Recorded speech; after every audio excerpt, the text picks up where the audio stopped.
어느 목사님이 성도의 가정을 신방하게 되었다고 합니다. 신방 대원들과 함께 그 집을 방문하여서 그래서 벨을 누르고 또 노크를 하였는데 그 안에 분명히 사람이 있는 것 같은데 인기척이 들리는데 문을 열어주지 않는 겁니다. 그래서 무슨 섭섭한 게 있나. 그래서 안타까운 마음으로 돌아오면서 그 앞에 메모를 남겨놓고 왔다라고 하죠. 성경 구절을 이렇게 적어놓고 왔는데 요한계시록 3장 20절 말씀을 적어놓았다라고 합니다. 볼지어다 내가 문 밖에 서서 두드리노니 누구든지 내 음성을 듣고 그 문을 열면 내가 그에게로 들어가 그와 더불어 먹고 그는 나와 더불어 먹으리라. 그렇게 말씀을 남겨놓고 왔는데 그 다음 주일날 이분이 교회에 오신 겁니다. 그래서 이분이 관계를 끊으려고 문을 안 열어줬나라고 했는데 오셔서 미안한 모습으로 목사님한테 예배를 마치고 쪽지 하나를 주고 갔는데 보니까 성경 구절이 적혀 있더라라고 합니다. 창세기 3장 10절 내가 동산에서 하나님의 소리를 듣고 내가 뻗었으므로 두려워하여 숨었나이다. 그래서 그야말로 성경 말씀으로 신방하고 그리고 말씀으로 응답하는 은혜로운 교회가 아닙니까?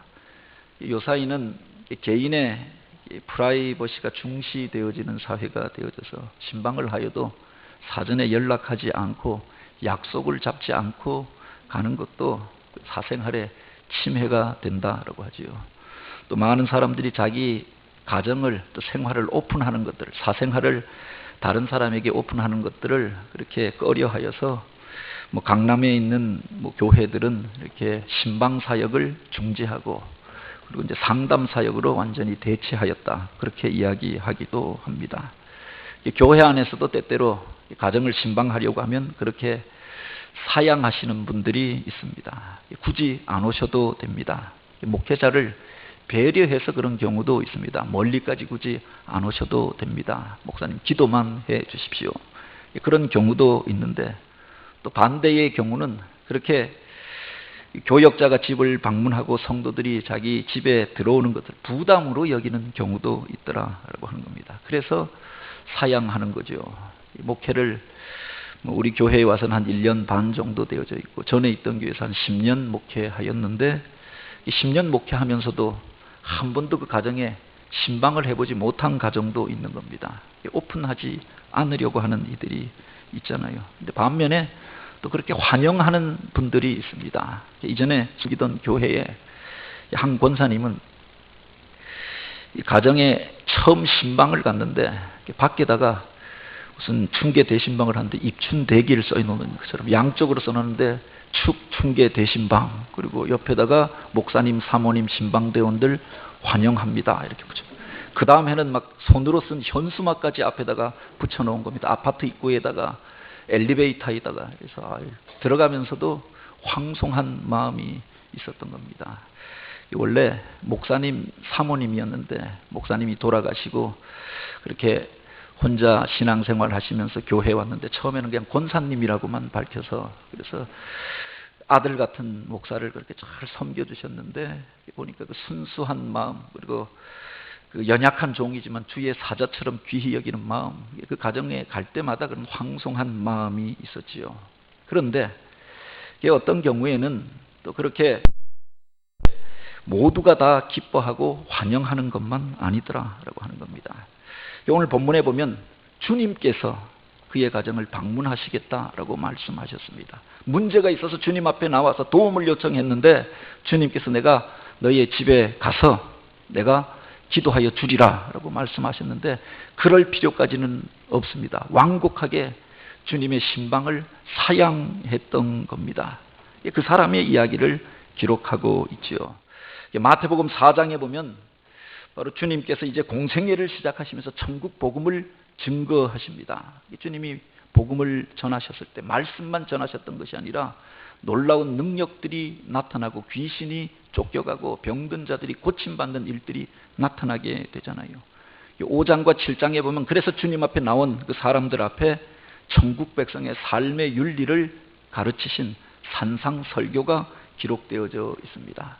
오랫동안 주님께서 말씀을 전하시고 그 산에서 내려올 때 문제를 가진 많은 사람들이 주님 앞에 나와서 안수받기를 원하였고 문제의 해결받기를 원하였던 겁니다. 그래서 문둥병자가 고침받고 열병에 걸렸던 사람이 깨끗함을 얻고 놀라운 일들이 벌어지게 되어지죠. 그때 한 사람이 주님을 찾아오게 됩니다. 당시 이 갈릴리 지역에 진주하고 있었던 로마 군대의 백부장이 바로 예수님을 찾아와서 자기 하인의 문제를 아뢰게 되어졌던 겁니다. 예수님의 초기 사역의 중심지가 되어졌던 것이 갈릴리 지역이었고 이 갈릴리 지역의 중심지가 바로 가버나움이었습니다. 가버나움은 갈릴리에 연하고 있는 항구 도시인데 로마의 세관이 있고 그리고 또 로마의 군대가 이곳에 진주하고 있었는데 약 5,000명에서 6,000명 정도의 군대가 이곳에 진주하였고 기병 700명이 그곳에 있었다라고 이야기합니다. 행정과 또 경제의 상업의 중심지가 되어졌던 곳이 그곳인데 예수님의 초기 사역의 중심지가 되어졌던 것이 이 가버나움이었습니다. 예수님이 가버나움으로 들어가셨을 때 그곳에 진주하고 있었던 로마 군대의 백부장이 주님을 향하여 찾아와서 자기 하인이 중병으로 인하여서 중풍병에 걸려서 거동하지 못하게 되어졌던 이 문제를 아뢰고 치유를 구하게 되어졌던 겁니다. 그 요청을 받고 주님께서 기꺼이 내가 가서 고쳐주지라 이렇게 응답하십니다. 감격할 일이 아닙니까? 주님께서 우리 집을 방문하신다고 하니 문제를 해결해 주신다고 하니 가서 기도해 주겠다라고 하니 기꺼이 환영하고 또 주님을 영접하는 것이 마땅할 터인데 그 뒤에 보면 그가 이렇게 이야기합니다. 주님께서 우리 집에 오시는 것을 내가 감당하지 못하겠으니 여기서 말씀만 하여 주셔도 나을 줄 믿습니다. 이렇게 이야기하였다라고 하는 겁니다. 다른 말로 하면 신방 안 오셔도 됩니다. 그냥 말씀만 한마디 해주세요. 기도만 한번 해주세요. 그렇게 이야기하였던 거죠. 처음에는 문제를 가지고 나왔습니다. 주님께서 이 문제에 응답해 주시고 기도해 주십시오. 기도를 부탁하였습니다. 주님께서 그를 향한 긍휼의 마음을 품고 사랑의 마음을 품고 그의 가정을 신방하시겠다라고 대답하신 겁니다. 그런데 신방할 필요는 없다. 또 그렇게 말하였던 것 아닙니까? 왜 그가 주님의 신방을 거절하였겠는가? 그런데 주님께서 굳이 그를 또 칭찬하셨던 말씀을 보게 되지요. 만약 주님께서 우리 가정을 방문하신다라고 하면 물론 믿음이 없는 사람이야 그 사람이 우리 집에 오고 또 하면 대접해야 할 번거로움이 있고 또 청소해야 하고 이러저런 형편 때문에 거절하는 경우도 있습니다. 그런데 만유의 주가 되신 만왕의 왕이 되신 그 주님께서 우리 집에 오시겠다. 내 기도에 응답하시기 위하여서 그 문제를 해결하시기 위하여 오시겠다라고 하면은 이게 감격할 만한 일이 아닙니까? 기꺼이 환영하고 기꺼이 영접해야만 하잖아요. 그런데 이 백부장은 그것은 사양하고 말씀만 해달라라고 하였던 겁니다. 여기 보면 이 백부장의 이름은 기록되어져 있지 않습니다. 그런데 주님께서 그를 칭찬하십니다. 이스라엘 가운데 이만한 믿음을 내가 보지 못하였노라 하시고 그를 향하여 내 믿음대로 될지라 이렇게 말씀하십니다. 그 시에 그 하인이 낫게 되었다라고 하였습니다. 주님께서 그의 집에 구직하지 아니하셨는데 가서 무슨 안수하거나 그를 향하여서 축복하고 길게 기도한 것이 아니었는데 그 믿음을 칭찬하시고 내 믿음대로 될지어다 한 말씀하신 게 전부였습니다. 그때 기적이 일어났다라고 합니다. 이 기적을 만들어냈던 믿음, 주님께서 기뻐하시고 칭찬했던 이 백부장의 믿음이라고 하는 게 대체 어떤 믿음이냐? 오늘 우리가 배워야 할 그 믿음이 어떤 믿음이냐라고 하는 겁니다. 먼저 우리가 기억해야 할 것이 바로 그 속에 인간을 향한 배려와 사랑의 마음을 품은 그런 믿음이 그 안에 있었음을 보게 되지요. 본문에 보면은 그를 소개하기를 백부장이라고만 기록하고 있습니다. 로마 군대의 고급 장교를 말하지 않습니까? 백부장이라고 하는 말은 그 부하가 100명쯤 된다라고 하는 말이죠. 천부장은 1000명의 부하를 그렇게 거느린 사람을 말합니다. 50부장은 50명의 부하를 거느린 사람이지요. 백부장이라고 하면 우리나라 군대 편제로 하면은 한 중대장급, 예비군 중대장이 각 지역마다 있어서 지역 유지 행사를 하기도 하였는데, 어찌되었든 한 마을에서 치안을 담당하던 책임자였고, 또 로마 군의 지배 점령군으로 그곳에 와서 그 피지배 백성들을 다스리는 자리에 있었던 사람입니다.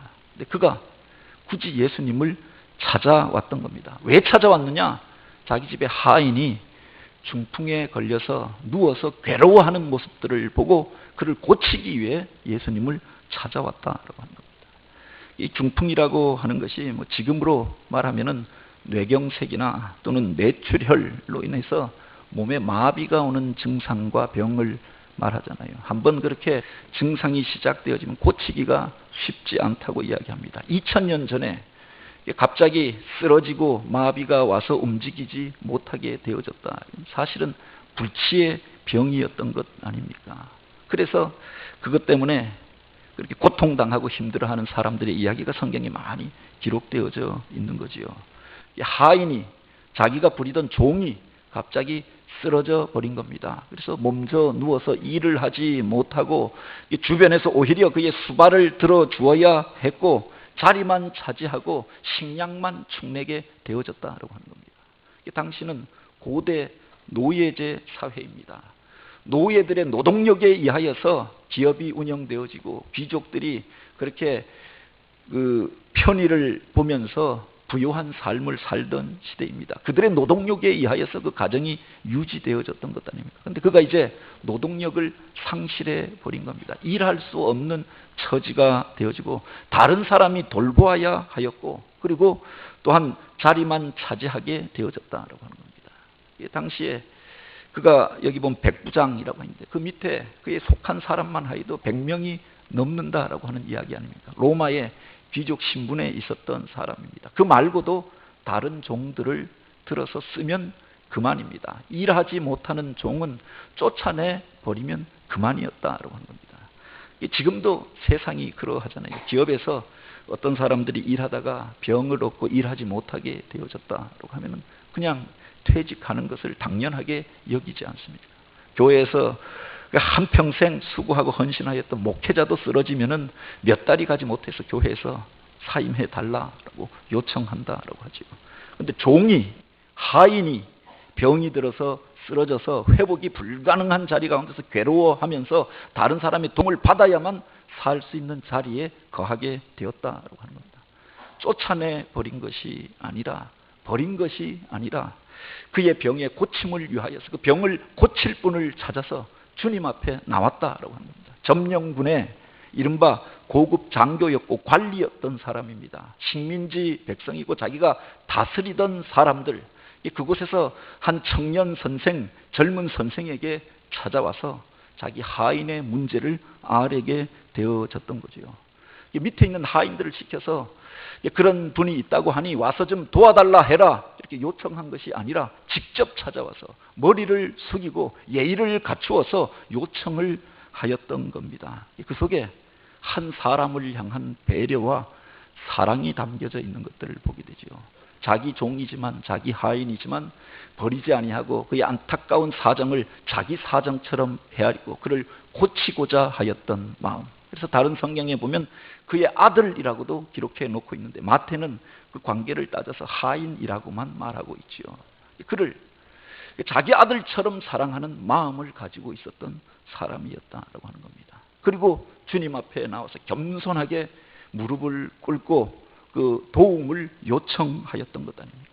주님께서 그의 집을 찾아가시겠다라고 했는데 그가 사양하였던 것은 바로 대접이 부담스러워서, 그래서 자기 편리와 편의 때문에 사양한 것이 아니라 사실은 주님의 입장을 배려하여서 그 번거로움을 덜어드리고자 그렇게 하였던 것임을 보게 되지요. 당시에 유대인들은 이방인들과 교제하고 같이 밥상을 대하고 그 사람들이 자기 집을 방문하는 것들을 지극히 꺼리끼는 일로 생각하였습니다. 그래서 이방인들이 부득이하게 그 집을 방문하였다가 가면 그가 썼던 컵과 그가 사용하였던 그릇은 깨뜨려 버렸다라고 하죠. 더러운 그 이방인이 율법을 모르고 구별된 모습으로 음식을 먹는 것이 아니라 돼지고기를 먹고 기름채 먹고 피채 먹는 그 사람이 자기 집에 와서 만졌던 그 그릇은 부정을 탄 것으로 생각해서 깨뜨려 버렸다라고 합니다. 이방인들과 악수를 하였다고 하면 집에 가서 정결례를 치르고 깨끗하게 그 손을 씻어야만 그들이 정상적인 삶으로 정결함으로 회복하는 것으로 여겼던 거지요. 그런데 예수님께서 그 이방인인 백부장의 집을 가는 것, 그 율법적인 여러 가지 어려움이 있었다라고 합니다. 그래서 그 백부장 고넬료의 집을 방문할 때에도 베드로가 몇 번에 걸쳐서 그것 때문에 꺼리껴하고 하나님께서 그에게 환상을 보여주시고 말씀을 주시고 그런 과정을 거친 다음에야 그의 집에 가게 되어졌던 것 아닙니까? 갔다 온 이후에도 교회 안에서 이것이 논란이 되어져서 이걸 가지고 문제를 삼는 사람들이 있었던 것들을 보게 되지요. 이런저런 복잡한 상황들을 그가 헤아려서 주님께서 자기 집에 오시는 것, 굳이 방문하는 것, 이것을 그가 이와 같이 사양하였다고 하는 겁니다. 사람들 가운데서 치루어야 할 오해와 대가에 대하여 생각하고 바로 주님을 배려하는 마음 가운데서 바로 신방함을 사양하였던 것 아닙니까? 오늘날 우리들 가운데 주님을 믿노라고 하면서도 상대방을 배려하지 않고 또 사랑의 마음이 없이 행하는 모습들을 볼 때가 얼마나 많이 있습니까? 믿음이 좋다고 하는데 다른 사람을 향하여서 그렇게 가시돋친 말들을 내뱉고 다른 사람들의 입장을 배려하지 않고 그래서 상처를 주고 그래서 실족하게 하는 경우가 얼마나 많이 있느냐. 요사이 기독교인들을 향한 그 세 가지 거짓말이 있다라고 이야기하죠.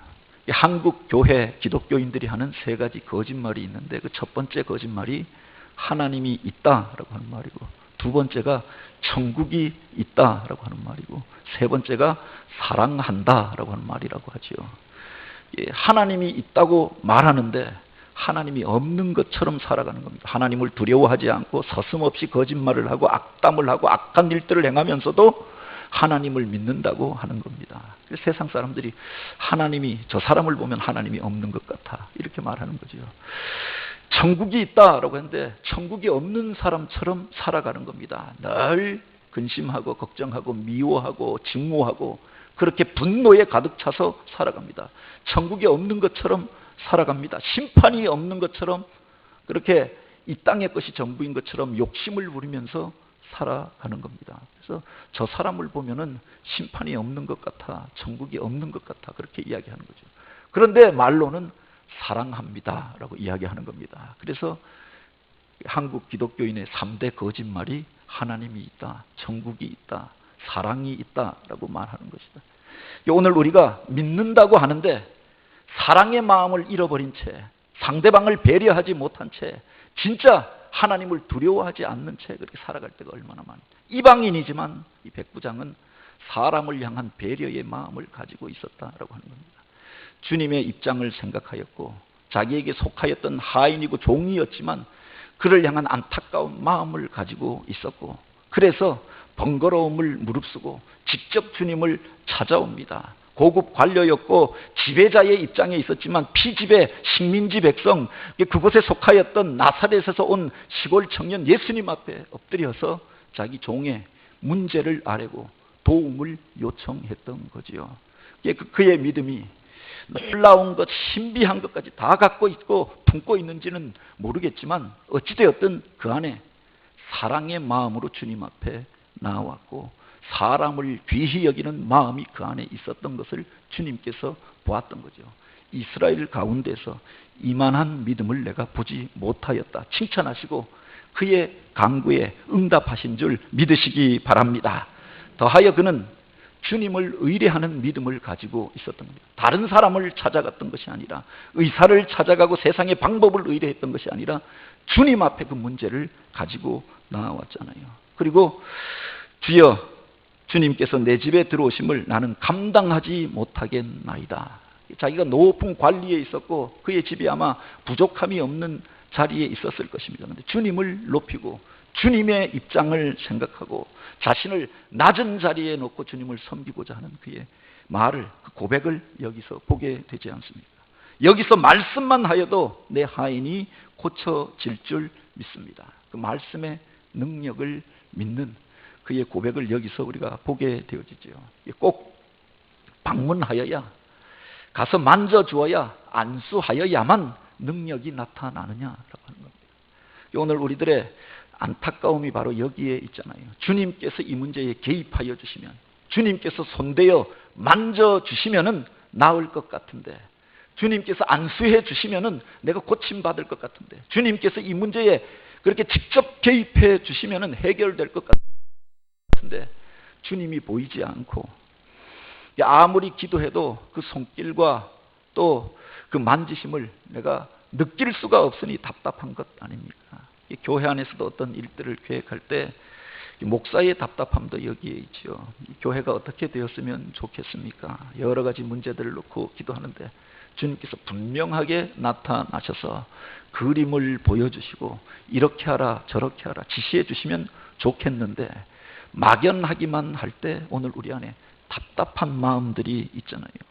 많은 사람들이 직접 만나야 문제가 해결된다고 생각합니다.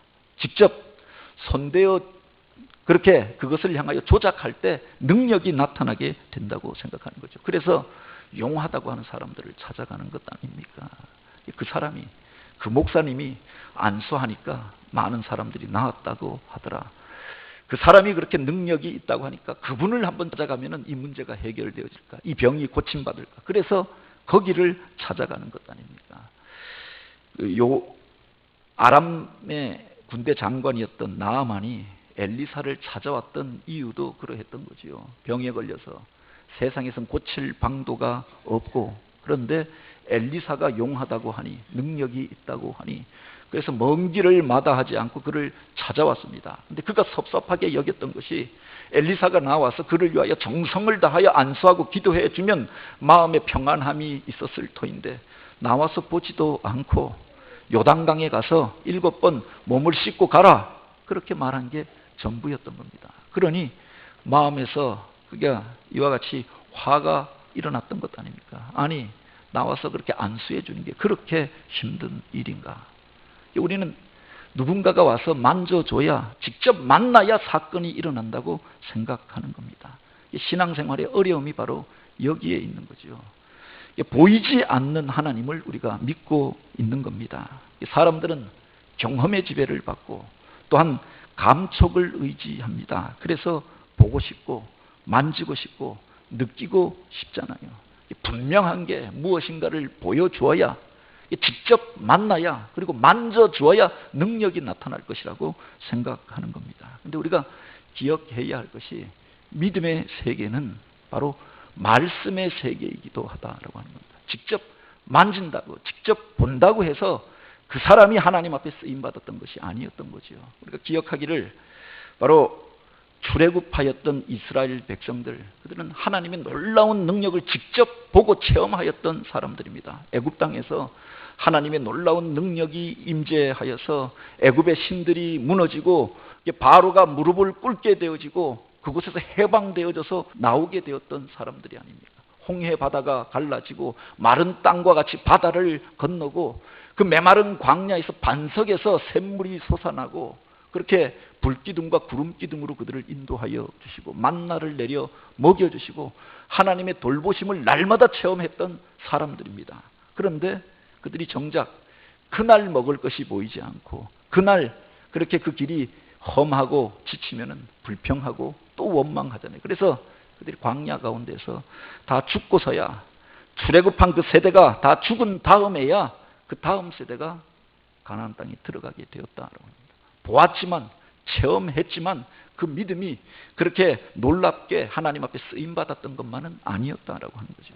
예수님께서 이 땅 가운데 오셔서 놀라운 기적을 행하셨습니다. 빈들에서 오병이어의 기적을 베풀어서 수많은 사람들이 배불리 먹고 하늘의 능력을 체험하였습니다. 주님께서 말씀하실 때 거친 바다가 잠잠하여지고 병자가 고침받고 죽은 자가 일어나고 귀신이 쫓겨가고, 이것을 직접 목격하지 않았습니까? 그런데 주님께서 십자가를 지시고 고난당할 때 그 기적을 체험하였던 사람들은 다 어디에 갔느냐? 다 두려워하며 숨고 도망가고 그렇게 모두가 뿔뿔이 흩어져 버리고 말았던 것 아닙니까? 베드로가 기적을 체험하지 못하여서 주님을 부인하였느냐? 가룟 유다가 그런 능력을 본 적이 없었기 때문에 주님을 배반했었느냐? 중요한 것은 오늘 우리가 주님 그분을 의뢰하는 믿음 가운데 서는 것이 필요해요. 그 말씀을 믿는 신앙이 필요한 줄 믿으시기 바랍니다. 보고 믿는 자보다 보지 않고 믿는 자가 복이 있다. 주님께서도 그렇게 말씀하셨고, 믿음은 바라는 것들의 실상이요 보지 못한 것들의 증거라라고 하셨습니다. 오늘 우리가 하나님을 의뢰하고 또한 하나님의 말씀을 믿고 나아갈 때 그 안에서 능력이 나타나게 되는 줄 믿으시기 바랍니다. 여기 백부장은 이렇게 이야기합니다. 여기서 말씀만 하셔도 내 하인이 나을 줄 믿습니다. 우리가 이 구절에서 주목하여야 할 말씀이 말씀만 하셔도 라고 하는 구절입니다. 주님께서 말씀만 하시면, 주님의 말씀만 임하시면 기적이 나타나고 문제가 해결되어지고 치유될 수 있다고 그는 믿었던 거지요. 주님의 말씀의 권위를 인정했다라고 하는 겁니다. 오늘날 우리가 믿는다고 하는데 자기 확신에 차서 믿는 경우가 얼마나 많이 있습니까? 자기 소원을 가지고 그냥 아뢰고는 그렇게 될 줄 믿습니다. 그렇게 하는 경우가 얼마나 많이 있습니까? 그런데 그게 내 느낌, 내 감정, 내 확신이 아니라 주님의 말씀을 믿고 그가 확신하였다라고 하는 거죠. 말에 놀라운 능력이 있다라고 했습니다. 말 한마디로 사람을 살리기도 하고 죽이기도 하잖아요. 말 한마디로 한 역사가, 한 민족의 운명이 바뀌어지기도 하고 한 민족이 흥하기도 하고 망하기도 합니다. 이 말에 놀라운 권세가 있는데 누구의 말에 권세가 있느냐? 믿는 자의 말에 권세가 있다라고 하는 거죠. 특별히 천지 만물을 만드신 하나님께서 말씀으로 이 세상을 창조하시지 않았습니까? 하나님의 말씀에 권위가 있는 줄 믿으시기 바랍니다. 그 말씀이 육신이 되어 우리 가운데 오신 분이 예수 그리스도이셨고, 그분의 말씀을 믿고 의지할 때 하나님의 능력이 나타나게 되어졌던 거죠. 그래서 그가 이 말씀을 주님 앞에 드렸던 것 아닙니까? 말씀만 하여 주옵소서. 그리하면 내 하인이 고쳐줄 줄 믿습니다. 주님을 믿었고 주님의 말씀을 확신하였던 거죠. 그 믿음의 고백을 주님께서 칭찬하셨고 그 믿음에 응답하실 때 놀라운 능력이 나타나고 문제가 해결되어지고 하인이 고침받게 된 줄 믿으시기 바랍니다. 이 백부장의 이야기는 먼저 믿는 사람들에게 주시는 또 메시지가 함께 담겨져 있는 겁니다. 주님께서 먼저 믿는 사람들 앞에서 바로 이 백부장을 칭찬하시고 그 믿음을 축복해 주셨던 겁니다. 바리새인들, 유대인들, 제사장들, 믿음이 좋다고 생각하는 그 사람들, 그들은 자기들이 믿음을 가지고 있다고 생각하였습니다. 자기들은 선택받은 자들이고 하나님의 은혜 안에 머물러 살고 영생을 이미 얻은 것이라고 생각하였습니다. 그런데 주님께서는 이 백부장을 등장시켜서 그들의 믿음에 대해서 질문하셨던 거지요. 너희 믿음이 온전하냐? 너희가 이 이방인의 믿음보다 나은 믿음을 가지고 있느냐? 이 백부장과 같은 사람을 향한 사랑의 마음을 품고 내가 믿고 있느냐? 그 말씀에 근거해서 내가 믿고 있느냐? 이 질문을 던지셨던 겁니다. 중요한 것은 내 확신이 아니라 주님이 인정하시는 그런 믿음을 가지는 게 중요하지 않습니까? 바로 이 백부장은 사람을 향한 사랑의 마음을 품었을 뿐만 아니라 믿음으로 주님 앞에 나왔던 거지요. 그 뒤에 보면 주님께서 당신의 구원의 계획에 대하여 이렇게 말씀하십니다.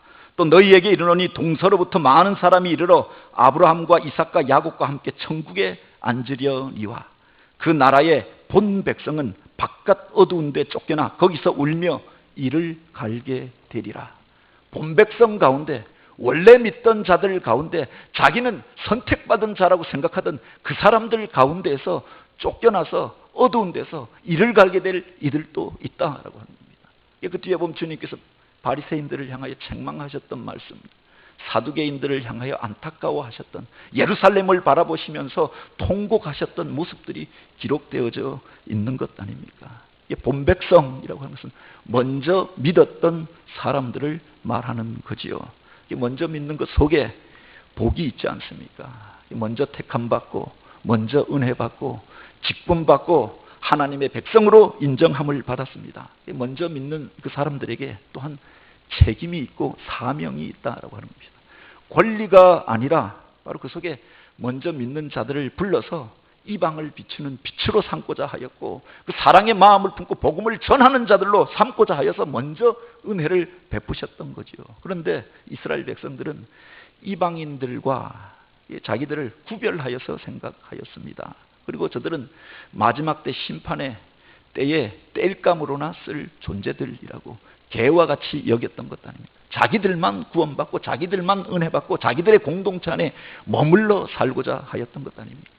이방인들 가운데서도 하나님을 경외하는 자들이 있고 예비된 자들이 있음을 이 사건을 통하여서 주님께서 보여주시고 그들의 믿음을 칭찬해 주셨던 겁니다. 먼저 믿는 자들 가운데 낙오될 이들이 있고 나중 믿는 자들 가운데 칭찬받고 하나님의 영광의 자리 가운데 서게 될 이들이 있음을 말씀해 주셨던 거죠. 다음 주일이 종교개혁 주일인데 오늘 우리 신앙이 날마다 갱신되어지지 않고 낡은 전통의 과거의 틀에 매여 있다 보면은 유대인들처럼 바리새인들처럼 그렇게 책망받을 수도 있다라고 하는 거죠. 날마다 내 믿음이 주님의 말씀에 근거하여서 믿고 있는가? 내 속에 이런 사랑의 마음, 영혼을 향한 긍휼의 마음들이 있는가?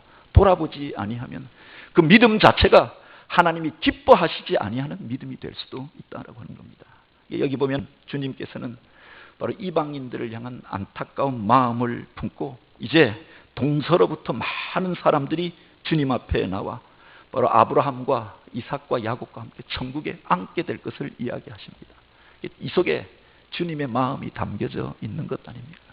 그 한 사람을 귀히 여기는 그 사람, 그런 믿음으로 주님 앞에 나와 간구하는 그를 통해서 하늘의 능력이 나타나게 되는 줄 믿으시기 바랍니다. 이 아름다운 결실의 계절에 우리들은 얼마나 결실하고 있습니까? 소원의 열매를 맺고 있고 또 하나님의 능력을 경험하면서 살아가고 있습니까? 우리 시대는 기적이 그쳐진 시대라고 이야기합니다. 더 이상 능력이 나타나지 않는 시대라고 이야기합니다. 왜 이렇게 되어졌는가? 우리 안에 영혼을 향한 사랑의 마음이 그쳐졌기 때문은 아닌가? 말씀은 붙잡고 있는데, 전통은 붙잡고 있는데, 예배의 자리 가운데는 있는데 사랑의 마음을 잃어버린 채 한 사람을 배려하지 않는 자리 가운데 딱딱하게 굳은 신앙 가운데 머물러 있었기 때문은 아닙니까? 그 말씀을 다시 한번 붙잡고 사랑 가운데 거하며 날마다 주님의 기적을 체험하고 문제의 해결함을 얻고 하나님 앞에 영광 올려드리는 교회요 성도들이 되어지길 주님의 이름으로 축복합니다. 기도드립니다. 오 하나님, 그 첫사랑 첫 믿음을 우리에게 회복시켜 주옵소서. 믿노라고 하면서도 믿음이 없는 자와 같이 근심하고 염려하였고, 사랑한다고 이야기하면서도 작은 잘못을 용서하지 못하고 미워하고 또한 어떤 사람들을 구별하여 말하였고, 또 주님 앞에 나와 말씀을 읽으면서도 말씀대로 주님을 섬기지 못하였던 우리의 믿음 없음을 긍휼히 여겨 주옵소서. 사랑 가운데 거는 저희들 되게 하시고 말씀대로 믿고 주님을 쫓아가는 저희 되게 하여 주시고 믿음으로 행하고 날마다 주님의 기적을 체험하는 저희들 되게 하옵소서. 이 아름다운 계절 다시 한번 일어나 주님의 빛을 발하며 영혼을 구원하며 하나님의 영광을 나타내는 교회 되게 하옵소서. 말씀의 주인 되신 예수님의 이름으로 기도드립니다.